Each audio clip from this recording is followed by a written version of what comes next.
दोस्तों जितनी भी गेम्स अब तक स्किल बेस्ड बताई जा रही थी, चाहे वो जुए वाली गेम्स हो, लेकिन उनको बताया इस तरीके से जाता था, प्रमोट इस तरीके से करवाया जाता था कि ये स्किल बेस्ड गेम है, तो उस तरीके की गेम्स को अब गूगल प्ले स्टोर अलाउ करने जा रहा है। ये 1 साल का एक पायलट प्रोग्राम चलाने वाले हैं 28 सितंबर 2020 से, और ये पूरे 1 साल तक चलने वाला है, जिसके अंदर पोकर, चेस और इसी तरीके की कई ऐसी गेम जिनको स्किल बेस्ड बताते हैं, लेकिन पैसा उसमें लगाया जाता है। तो लिमिटेड पैसा लगाया जाएगा, ये नहीं कि मतलब कितना ही पैसा लगा लो, एक लिमिट सेट की जाएगी, उसके बाद इनको अलाउ कर दिया जाएगा गूगल प्ले स्टोर के ऊपर। अब आप कहोगे यार ये तो गलत हो रहा है, पर ऐसा ही हो रहा है, 1 साल के लिए चालू करेंगे। और इसी के साथ साथ गूगल प्ले स्टोर के ऊपर अब आप रिव्यू डायरेक्टली नहीं कर सकते हो, मतलब इंस्टेंटली आपका रिव्यू अपेयर नहीं होगा। अगर आप कर भी देते हो, उसको 1 दिन का टाइम दिया जाएगा रिव्यू करने के लिए, जिसके बाद में डेवलपर और एल्गोरिथम पे इतना ज़्यादा फर्क नहीं पड़ेगा। होता क्या था कि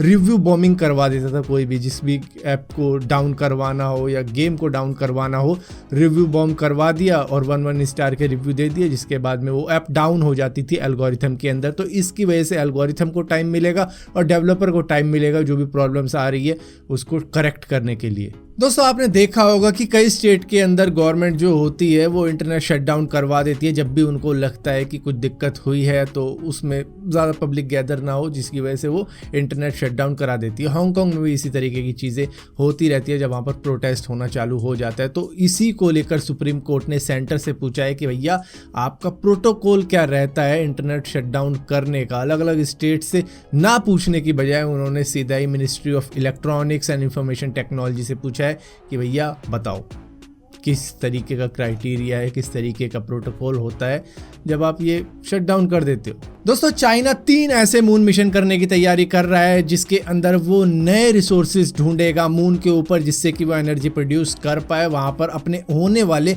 मून मिशन के अंदर, जिसके अंदर वो अपने एस्ट्रोनॉट भी भेजेगा। और इसी के साथ साथ अगर आर्टेमिस 1 की बात की जाए जो कि नासा का मून मिशन चल रहा है, वो शायद 23 सितंबर को दोबारा से अटेम्प्ट कर सकते हैं, क्योंकि उन्होंने जो लीकेज हो रही थी उनके फ्यूल सेक्शन के अंदर उसको सील कर दिया गया है। दोस्तों बिग बिलियन डे पर बहुत सी अट्रैक्टिव डील्स मिलती हैं, बहुत सा डिस्काउंट मिलता है, और यहीं पर एक खबर सामने आ रही है कि नथिंग फोन 1 आपको शायद 12,000 रुपए तक का मिल सकता है बिग बिलियन डे के वक्त में, क्योंकि यहाँ पर एक्सचेंज ऑफर रहेगा और डिस्काउंट भी रहेगा, जिसकी वजह से ये काफ़ी ज़्यादा सस्ता हो जाएगा। खैर होता रहे, लेकिन बात कर रहे हैं अगर नथिंग की, तो बात करते हैं नथिंग मैन की, जो कि जापान का है, जिसका नाम है मरिमोटो, जो कि कुछ नहीं करके भी पैसा कमाता है अपने आप को रेंट पर दे के।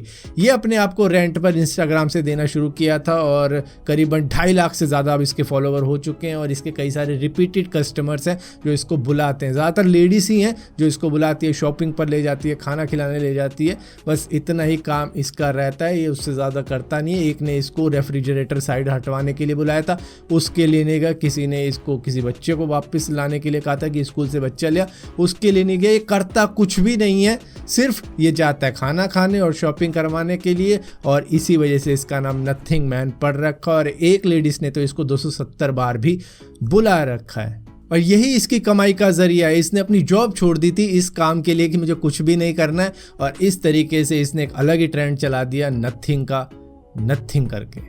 दोस्तों इस दुनिया के अंदर बहुत सी जगह ऐसी है जहाँ पर हाइड्रोजन बलून का यूज़ किया जाता है, जहाँ पर वाइल्ड लाइफ को दिखाया जाता है, जंगलों को दिखाया जाता है, और बहुत सी ऐसी जगह हैं जो कि मतलब समतल होंगी या बियाबान रेगिस्तान होंगी, लेकिन वहाँ पर इस तरीके की चीज़ों को यूज़ किया जाता है जिससे कि लोगों को एक हाइट पे ले जाके काफ़ी सारी चीज़ें दिखाई जा सके। तो नॉर्थ ईस्टर्न चाइना के अंदर भी इसी तरीके की चीज़ की जाती है, जहाँ पर एक बंदा 2 दिनों के लिए गायब हो गया था क्योंकि उसको हवा ड्रिफ्ट करके ले गई 320 किलोमीटर तक। अब आप कहोगे कि भाई चलाने वाला भी तो होगा इस हाइड्रोजन बलून के अंदर, जिसने कंट्रोल करना था वो पहले ही कूद गया था, वो पहले ही घबरा गया था, जिसके बाद में ये जो बंदा था हु नाम का, इसका नाम भी हु है। अगर आप पूछोगे ना तुम्हारा नाम क्या, who, what's your name, who are you, who are you, who, I am who the hell are you.